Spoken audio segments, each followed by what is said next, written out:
ordered to stand down, because that's the information we're getting from top-level military officers. Andrews Air Force Base is only 10 miles from the Pentagon. Air defense around Washington is provided mainly by fighter planes from Andrews Air Force Base in Maryland near the District of Columbia border. The D.C. Air National Guard is also based there and equipped with F-16 fighter planes. In a blatant reversal of standard operating procedure, the Air Force, via willful negligence, is given stand-down orders not to intercept Flight 77, which will subsequently hit the Pentagon. This is all reported in mainstream news, but no one puts the pieces together. No one connects the dots of what's blatant criminal activity. Flight 77 is known by NORAD to have been hijacked by 8:50 a.m., yet it is still a full 48 minutes until any jet fighters are scrambled as two leave Langley Air Force Base just 2 minutes before Flight 77 hits the Pentagon at 9:40 a.m. Andrews Air Force Base has two combat-ready squadrons which would have intercepted Flight 77 had they been allowed to leave upon confirmation of its hijacking. It is standard operating procedure to intercept all air traffic that fails to respond to radio calls immediately. Of course, we just talked about the fact that that was the case with the golfer Payne Stewart's chartered Learjet that crashed in October of '99.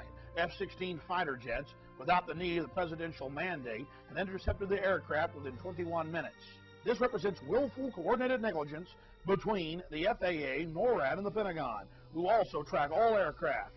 And President Bush, who, as this was unfolding, was reading a book about a pet goat to a group of school children. Treason, ladies and gentlemen, treason. In Oklahoma City, the governor, Frank Keating's brother, wrote a book called The Final Jihad. It was published about a year and a half, 2 years before the Oklahoma City bombing, where Tom McVeigh bombs the Oklahoma City building. And then on top of that, as if that isn't enough, he dedicates the book to the Knights of the Secret Circle. Now, that's what Albert Pike, the founder of the Klan, called the Illuminati. That's what Aleister Crowley called it. That's what the Illuminati, a public group, their books are public. A lot of their members are secret, presidents and others. Now, this sounds bizarre, but it's just a fact. On March 4th, 2001, the lone gunman, pilot number 1A-EB79, on Fox, it ran for about a year after the X-Files, a secret government group wants to hijack jet airliners and fly them into the World Trade Center to get martial law and to be able to smart bomb any third world country they want. This is out on Fox months before. And again, it's not a coincidence. You got the CIA running these so-called drills, flying planes into buildings. By the way, back in November of 2000, the District of Columbia Military Defense Forces, the group that protects the Pentagon, ran a drill where a hijacked jet airliner is flown into the Pentagon. And remember, Bush and everybody else said, we'd never heard of a plan to fly planes into buildings when we got this hijacker alert, because it got leaked out of Congress that the president had these briefings that he won't declassify, and so there's plans to fly planes into buildings. So Bush tried to spin it and lied, but it's obvious the Pentagon was running drills, Pentagon Protective Services, where planes are flying in out of the building, hijacked jet airliners. So it's just amazing. Also, what was happening on September 11th? The founder of the Taliban and Al-Qaeda, the man in the 80s who is still running Pakistani intelligence that publicly runs Afghanistan, Pakistani chief and spy general Masood Ahmad wired $100,000 to Muhammad Atta, the lead hijacker. Source, Washington Post, New York Times, you name it. They say this is all coincidental, of course. He wires $100,000 to Muhammad Atta, who at the time is training at the Pensacola Naval Air Base on large jet aircraft, on refueling planes. Now again, were they really on board the aircraft? We don't know.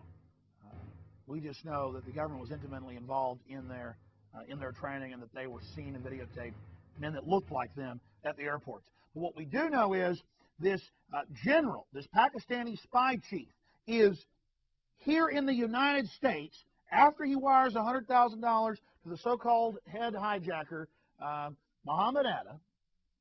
They're in the United States, and he's not just in the United States, this top general. this founder of Al-Qaeda and Taliban, this boss of bin Laden, admitted in 100 news stories before September 11th, the CIA minion. Where is he? He is in D.C., and not just in D.C., he's at the Capitol the morning of September 11th, eating breakfast with the heads of the House and Senate Intelligence Committee, including Representative Porter Goss, Republican, and Senator Bob Graham, a Democrat, meeting with the two heads of the House and Senate Intelligence Committees, eating breakfast as the jet aircraft fly into the buildings. Again, this is my source on this. I've got New York Times. I've got Washington Post. I've got everything in here. I mean, you just got to go to Infowars.com and go to the prior knowledge section and just take your time. Spend a Saturday afternoon, 4 or 5 hours. Look at this for yourself. Please listen to me. There's no way to cover all this. Here's another one from Friends of Liberty, a great analysis right off Boeing's website. It turns out that Boeing 767s and 757s can only fly at the G's reported of 6.5 to 7 G's when they're under remote control.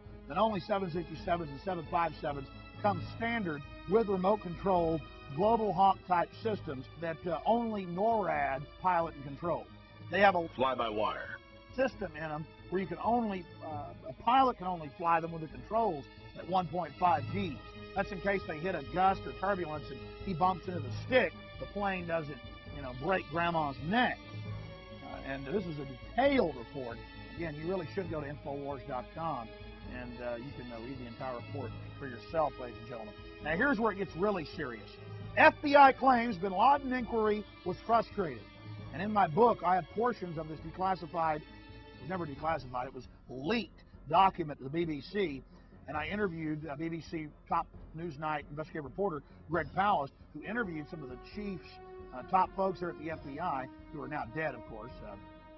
John O'Neill, deputy FBI director, who leaked this months before, was found dead on September 11th.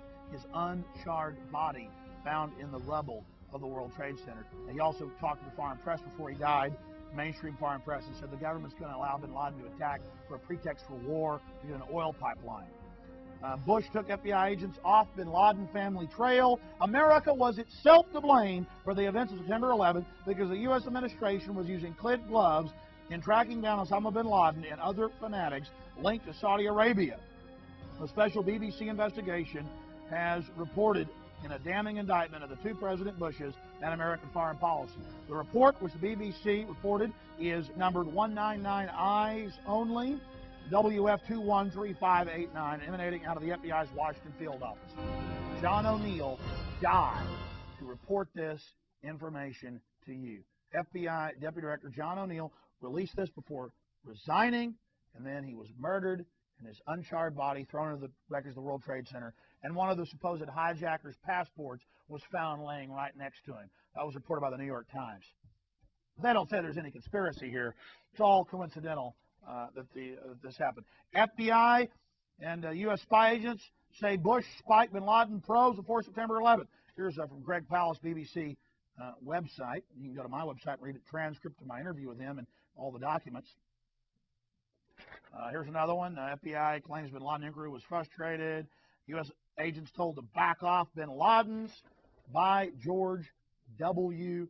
Bush. U.S. agents told to back off bin Ladens. See, we could spend all night on these reports. We could spend all night on them.